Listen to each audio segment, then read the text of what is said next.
very traditional opening of an extremely traditional set of tunes. These are so traditional that they are pre-Columbian.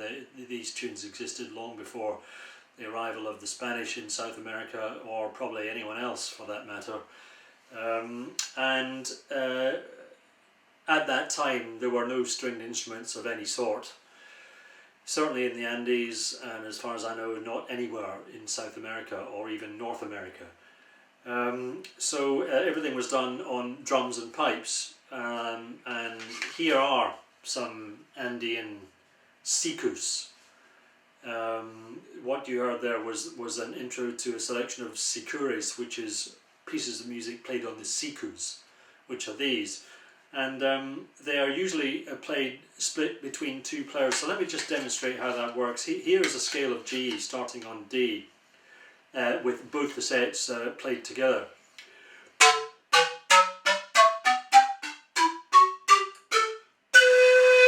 So there you got a scale of G major, but they would be split between two players. So one player would just have the in-between notes like this,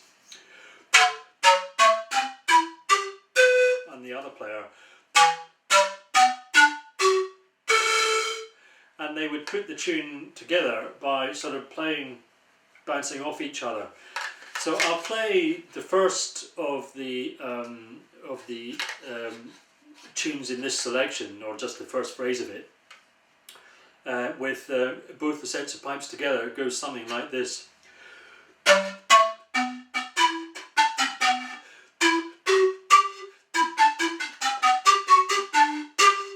That's it, slowed down a bit, but that gives you an idea of how the tune is bounced between the two sets. So what I tried to do, obviously I'm not playing panpipes on this record, it's all on whistles, so I tried to split whistles as if they were panpipes. So I recorded like one set of notes with a sort of in-between notes starting on a bottom D, and when I'd done all those, I tracked myself with the missing notes, i.e. all the notes starting on an E. So these are the notes I would have on the first take.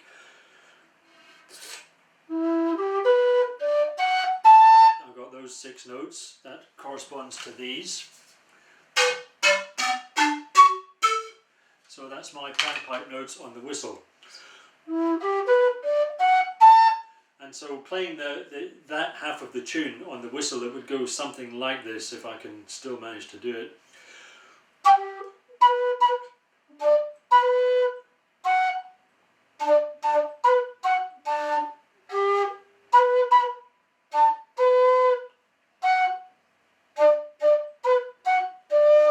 So that is the first part of the tune with half the notes missing, and then I would supply the other ones on the same whistle but on a different track, so you get the whole tune.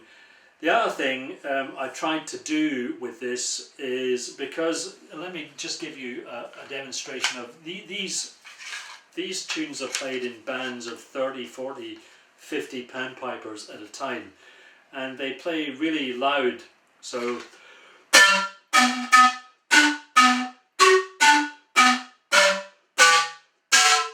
that's the kind of sound you'd get out of them when played in a big band. And so to get that out of a whistle, you just got to kind of forget all this, but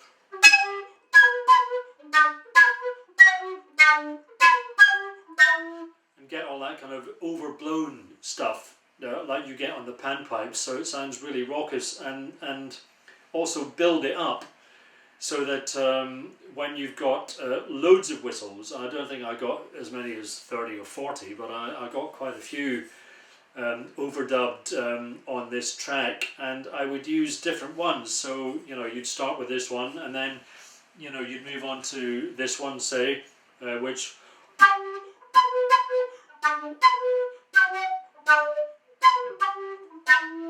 has got different overtones and different fundamentals and blah blah blah, and then you'd move on to one like this, say a plastic one, which again is going to sound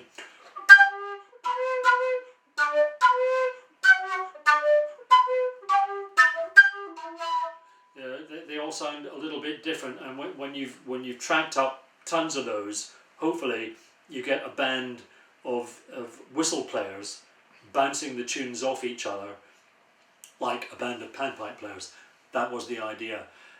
If anyone watching this would like to drum up a splendid party piece with one of your whistle playing chums, I suggest you take a tune and split it just like that.